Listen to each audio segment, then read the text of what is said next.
Bienvenidos a Entre Traumas, el podcast oficial de SECOT. Somos la cara B de la especialidad.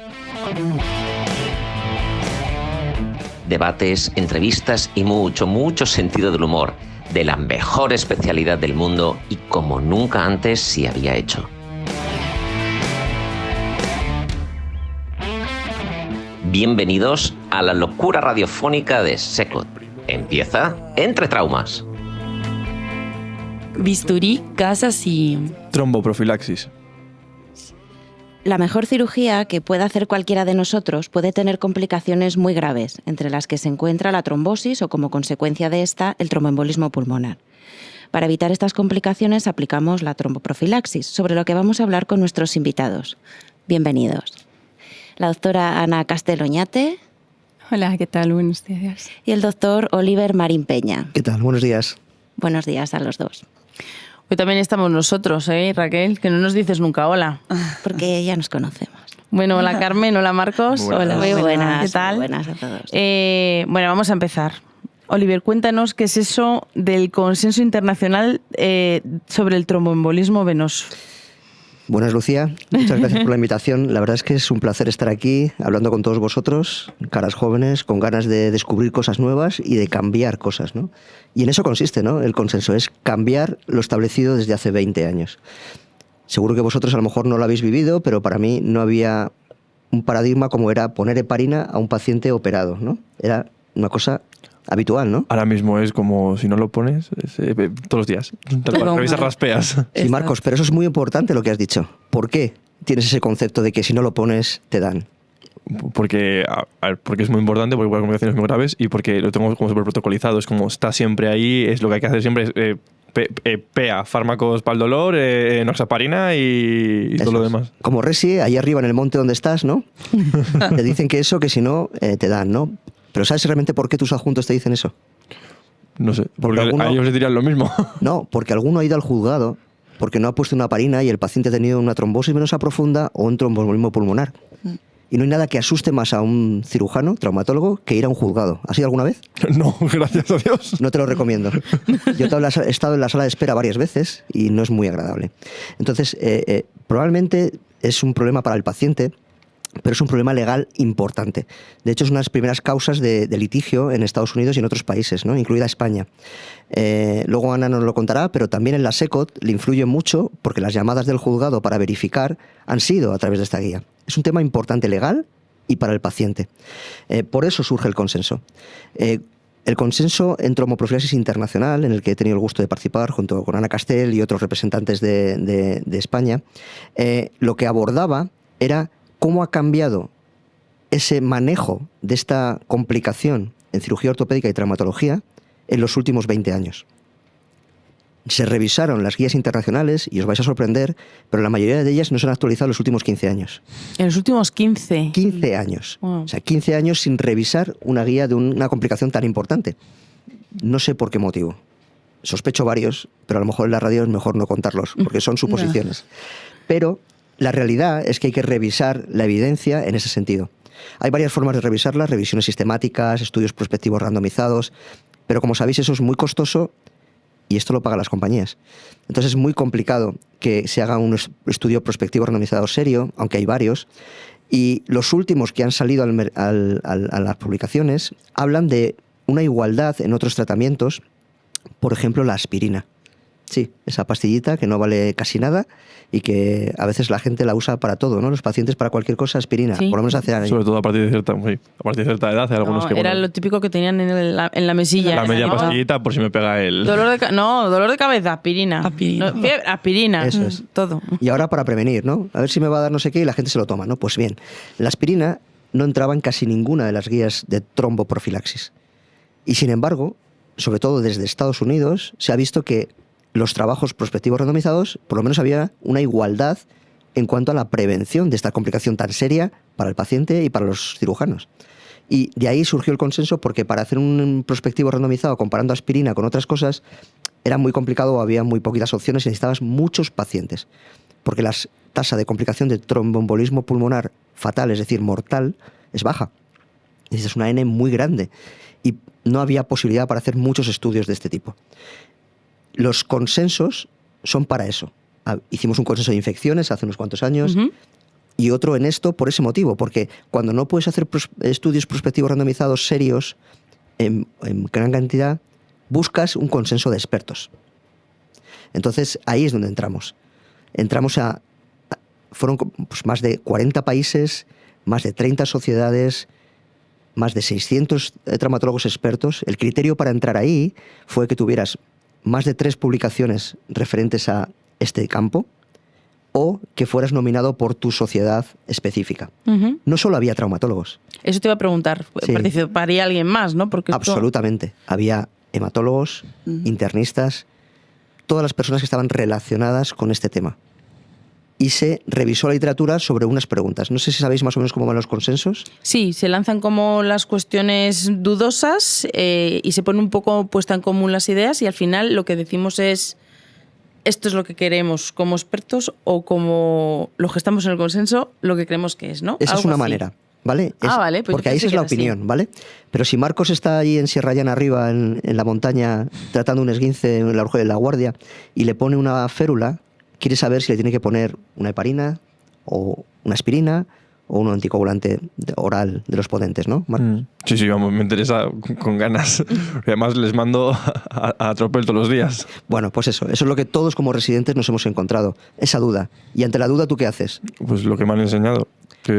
Y lo que más te cubre, ¿no? Sí, y lo que más me cubre. Lo que es, sí, podría ser un poco más incómodo, tendrá que darse el pinchazo, pero con esto nos aseguramos, lo seguro hay pocas cosas, que no vamos a tener estas complicaciones tan graves. Bueno, pues eso que tú has hecho no está basado en ninguna evidencia. Sin embargo, lo hacemos muchas veces por el miedo a ese problema para el paciente y para el cirujano. Entonces, con este consenso lo que se hizo fue esa gente que había publicado más de 3 publicaciones o nominado por su sociedad, nos ponemos juntos y vemos qué preguntas hay. Por ejemplo, ¿qué ponemos en un esguince en un paciente de 30 años que le vamos a poner una férula, ¿no? ¿Qué hay que hacer? Nada, una medicación, otra. Y entonces lo que se hace es poner todas esas preguntas y se proponen, ¿no? Entonces hay un periodo de proposición de las preguntas. En este caso creo que salieron cerca de 600 preguntas. Wow. Pero hay que resumirlas, claro. Entonces hay un equipo de trabajo en que reduce y al final se pueden quedar en 200, 150, que engloben todos los temas. Porque a veces Agrupas, ¿no? Agrupas como porciones del temario, ¿no? Eso es. Uno preguntaba por el esguince, el otro por la fractura, el otro tal, pues agrupas, ¿no? Patología traumática, ¿no? Más o menos. Entonces se agrupan esas preguntas y se votan qué preguntas son más interesantes y cuáles menos entre toda la gente que está implicada. Se eligen las preguntas, cuando todos estamos de acuerdo, a cada pregunta se le asignan al mínimo 2 personas. Y ahora os explico para qué. Se cogen esas 2 personas, se asocian a esa pregunta o 3 y se revisa toda la literatura de los últimos 15 años sobre esa pregunta. Para ello, en este consenso en concreto, nos echó una mano la Cochrane, que os suena, Sí. y la biblioteca de Thomas Jefferson, que es el Hospital de Filadelfia, donde también se encargaba de esto, y nos hacían una recopilación de todos los artículos con un nivel de evidencia determinado sobre esa pregunta.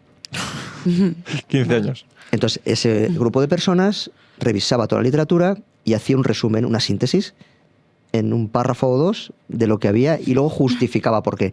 Y hacía una frase final de lo que se recomendaba, lo cual al final es como una revisión sistemática de cada una de las preguntas propuestas por estos expertos.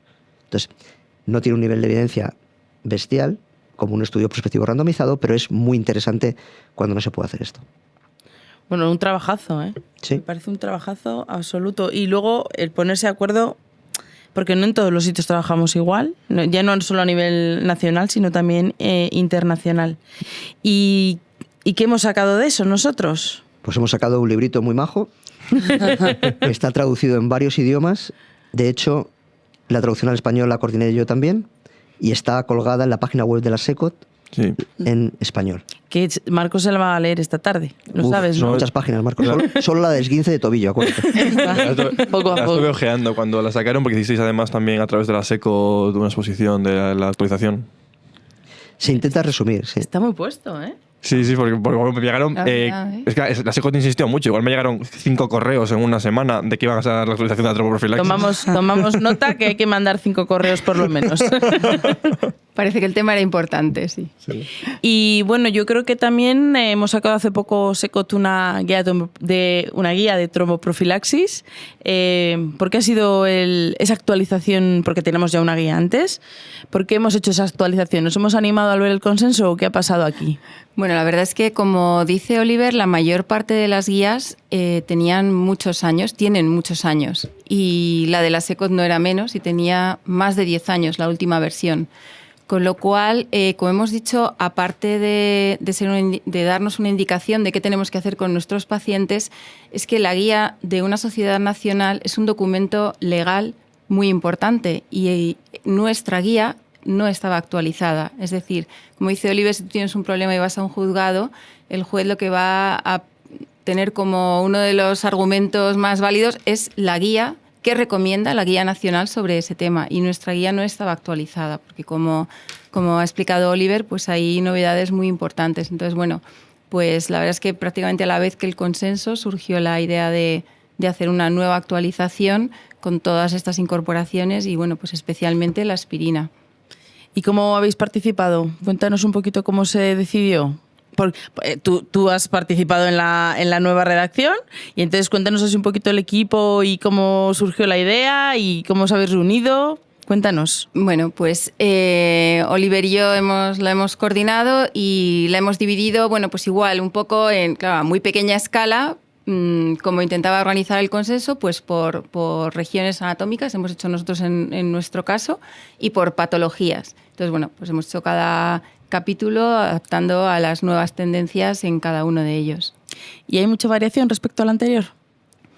Pues sí que hay. Como decía Oliver, la verdad es que los últimos 20 años pues todos estábamos acostumbrados, y de hecho veo que los residentes jóvenes que están aquí siguen acostumbrados. Todos tenemos en mente eso de que, bueno, pues paciente que se opera de una prótesis, de una fractura o qué tal, pues hay que ponerle un medicamento, ¿no? Que en general, sí, para la mayor parte de los casos suele ser heparina. Heparina, de hecho, en nuestros casos suele ser protocolo vía clínica, y aparece ya dentro de la propia PEA del hospital, aparece prótesis de rodilla-cadera, 30 días, 35 días de... Directamente, sin otra opción. Sí, hay que revisar esos protocolos.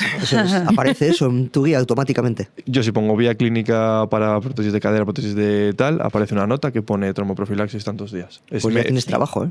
Bajar a hablar con farmacia y con los... Con el jefe, de el que lleva los protocolos, jefes. que los organiza, vamos, los diseña para que tengamos la facilidad de meter un protocolo y que automáticamente se descarguen ciertas cosas, es el jefe de sección. Así que pues ya sé con quién tengo que hablar. Quedas designado para la actualización de los protocolos en tu hospital. Bueno, efectivamente, la mayoría de las guías estaban muy atrasadas, la nuestra también. Otras de estas guías, a pesar de tener más de 10 años, ya incluían la aspirina en sus pautas. Sin embargo, la nuestra no. Y en esta actualización, pues lo hemos hecho. La aspirina ha demostrado que es un fármaco eficaz, un fármaco seguro, un fármaco muy bien tolerado, porque es una administración oral y, como decíamos antes, pues qué paciente que se precie de más de 65 años no toma un Adiro todos los días, ¿no? Una aspirina.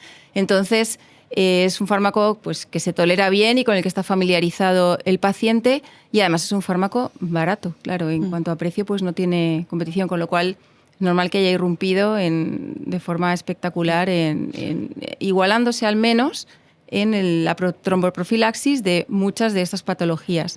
En las que más estudios se han hecho y las que más ha irrumpido esto es en las artroplastias de cadera y de rodilla, especialmente las artroplastias primarias. Y bueno, pues eso es lo que hemos hecho, incorporar un poquito estas pautas a nuestra nueva guía. En la parte de traumatología, ¿la aspirina no tiene tanta presencia? En las fracturas de cadera, sí.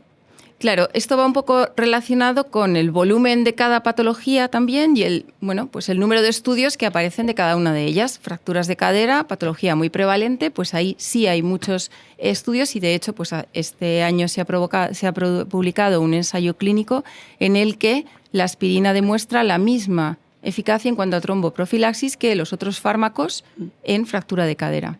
Wow, eso sí que no tenía ni idea yo. Me habéis dejado aquí.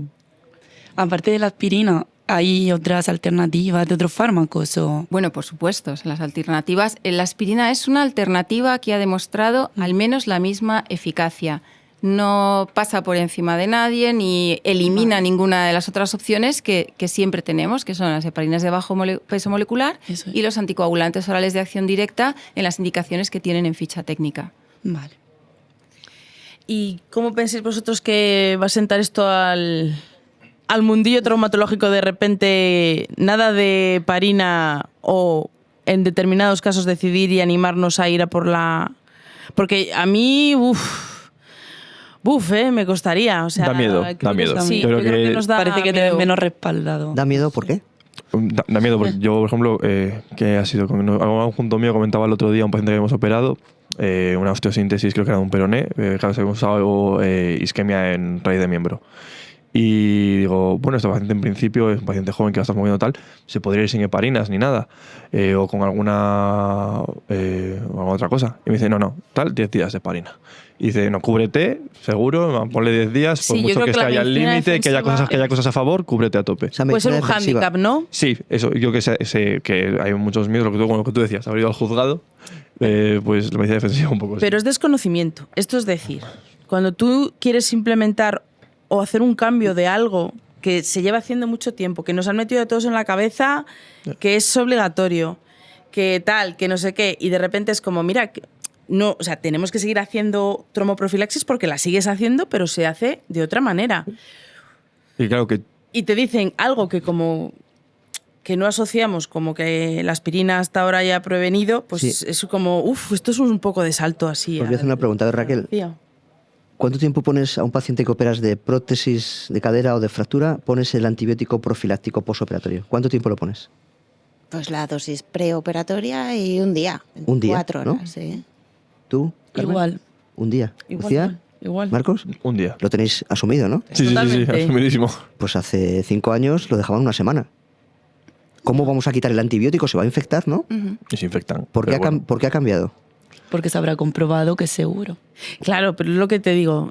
Tú lo tienes que haber hecho antes alguien. O sea, Claro, claro. Ahora, yo creo que ahora Alguien mismo, tiene que arriesgar. La pregunta, mira, Pero- a través del consenso internacional lo que se ve es que en Estados Unidos, en los últimos 10 años, ahora mismo el 90% de los traumatólogos en Estados Unidos, para la profilaxis en artroplástica de rodilla, usan aspirina. Totalmente. 90%. Hay estudios prospectivos randomizados, hay casuística y en el consenso internacional lo tenéis.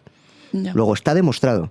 Lo que hay que hacer es el cambio cultural. eso es lo que Ya. te digo. yo creo que en parte eso pasa salto. igual por... Claro, pero Como al- los cambios cuestan, pero esto no es un salto al vacío. Es decir, ya hay una evidencia científica que soporta perfectamente este cambio. Y ya, eso que decías, alguien tiene que hacerlo antes. Ya muchos lo han Ya está hecho hecho, antes. ¿no? Ya hace más de 10 años que lo hacen en Estados Unidos. Ya. Ya en las guías como la CHET, que tiene más de 10 años, ya salía la aspirina como una alternativa equivalente a las heparinas. O sea, todo ese proceso nos cuesta ahora hacer el proceso mental nuestro, pero todo ese proceso que queremos de que alguien lo haya hecho antes y una evidencia científica, eso ya lo tenemos. Y ahora tienes que la guía, la actualización de la guía de tu sociedad nacional, te avala además cubre. para hacerlo. O sea, estás como Con tienes lo un cual, refuerzo. la parte legal, que a todos nos preocupa, está cubierta. Y la parte científica, de decir, bueno, voy a causarle un mal a mi paciente, estoy experimentando con él. No, los experimentos ya se han hecho. O sea, esto es una evidencia científica probada, con lo cual lo puedes hacer con total seguridad. Dentro de que todos sabemos que no hay nada infalible y habrá un porcentaje de pacientes que sigan teniendo esa complicación con la aspirina y con cualquier otro fármaco. Ya. Pero- Yo entiendo que o sea, la guía lo que nos dice es que es una alternativa más y con la misma validez, ¿no? Eso es. ¿Qué ventajas entonces tendría usar la aspirina? Mira, pues te la voy a contestar. ¿Tú has hecho prótesis de cadera y rodilla? Alguna. Vale. Cuando vas a ver al paciente al día siguiente y le ves la pierna absolutamente morada y manchando sangre, te asustas, ¿no? Sí, claro. ¿Sabes cuál es la causa principal de eso? Heparina. La heparina. Bueno, no es la causa No principal. siempre, ¿no? Pero Pero, bueno, la- sí, la- pero una anti- influye, una anti- pero una influye. Una anticoagulación. anticoagulación potente favorece los hematomas, los sangrados y las complicaciones de la herida relacionadas con eso. Entonces, eso es un factor muy importante que no se tiene en cuenta. ¿Por qué? Porque no vas al juzgado por eso. Cuando un paciente se infecta, nadie ha pensado que es porque tiene demasiado hematoma o porque ha tenido una complicación relacionada con eso, ni que la causa pueda estar en la anticoagulación. Sin embargo, los americanos han demostrado claramente que es la causa principal de esas complicaciones. Entonces, una anticoagulación potente en un paciente que no lo necesita, probablemente sea causa de complicaciones Si hay iatrogenia. No, iatrogenia no vamos a decir no, la palabra no, porque es muy vale. fuerte. Pero que aumenta la tasa de ciertas complicaciones. Vale. Porque por otro lado también puede proteger. Entonces lo que ha dicho Ana antes, que ha quedado muy de pasada, es muy importante. ¿Sabéis cuál es la tasa de tromboembolismo pulmonar fatal? Es decir, paciente que se te muere después de una cirugía de este tipo con, imagínate, heparina. No la sabéis, ¿no? No. No es mucha, pero no me Es sé baja, es muy baja, exactamente, ¿vale? muy baja. Con anticoagulantes orales, La misma. o sea, la misma, con aspirina. La misma, ¿no? Entiendo. La misma. Por lo que, Es por lo que decir, nos habéis dicho, sí, sí, la sí, sí. misma. Eso es. El paciente va a tener la misma tasa de mortalidad por tromboembolismo pulmonar, le pongas lo que le pongas. Bueno, esto es un final apoteósico. Sí. Porque esa frase, le pongas lo que le pongas, el riesgo va a estar ahí, pero tú tienes tus herramientas o tus opciones. Eso es. Y estas dan menos complicaciones de Claro. hemorragias, que es una parte importante para un cirujano. Y en esto que decíamos de que el cambio cuesta mucho, pues la SECOT ha sido, bueno, prudente. Empezamos los cambios progresivamente y, de hecho, si veis la guía, por ejemplo, en los pacientes en los que más se ha producido este cambio y más aceptado está, que es, como decíamos, en los pacientes intervenidos de atroplastia primaria, de cadera y de rodilla, dividimos a los pacientes en alto y bajo riesgo. Y lo recomendamos en los pacientes de bajo riesgo. Bueno, es una forma de iniciar ese cambio, de empezar a mentalizarnos todos de que hay otra opción que es igual de buena y, como dice Oliver, o sea, es igual de segura, igual de eficaz, muy bien tolerado y además pues puede reducir otras complicaciones colaterales que a lo mejor antes no teníamos en cuenta. Bueno, pues no sé si queréis añadir algo más. Vamos a ir cerrando el programa. Yo sí, muchas gracias. Creo que está muy divertido este tipo de iniciativas. Os animo a seguir en ello, creo que lo hacéis muy bien. Además os divertís por lo que veo. Sí. Y si además aprendemos, pues genial, ¿no? Eso es. Pues nada, ya sabéis, somos Traumas, este es nuestro podcast y nos escuchamos en el siguiente. Muchas gracias a todos.